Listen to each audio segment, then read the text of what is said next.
असं कधी ऐकलं आहे का की एकाच झाडाला मोसंबी, आंबा, चिक्कू, फणस, पेरू असे फळ लागलेले आहेत? नाही ना. मग तुम्ही SIPच्या इन्व्हेस्टमेंटमधून life insurance, health insurance, personal accident policy ही का अपेक्षित करताय?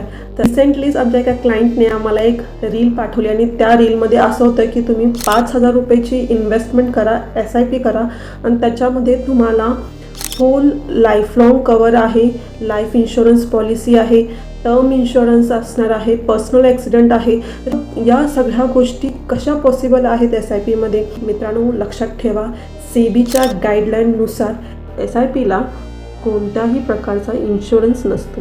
इन्शुरन्स हा सगळ्यांनी घेतलाच पाहिजे, पण इन्शुरन्स वेगळा काढला पाहिजेत आणि SIPमध्ये गुंतवणूक ही सेपरेटच केली पाहिजे. समजा इन फ्युचर जर अचानक एखादी इमर्जन्सी केस आली आणि तुम्हाला इन्शुरन्सची पॉलिसी रिन्यू करता येत नसेल किंवा तुम्हाला इन्शुरन्सचा प्रीमियम भरता येत नसेल, तर तिथं तुम्हाला खूप मोठा फटका बसू शकतो. तुम्ही भरलेले पैसे तुम्हाला कोणत्याही प्रकारे रिफंड मिळणार नाहीत, तुम्हाला कोणत्याही प्रकारे रिटर्न्स मिळणार नाहीत. अशा रील्सपासून कृपया सगळ्यांनी सावध राहा. इन्शुरन्स आणि SIPला मिक्स अजिबात करू नका. इन्शुरन्स हा लाईफ प्रोटेक्शनसाठी असतो आणि SIP ही वेल्थ क्रिएशनसाठी आहे.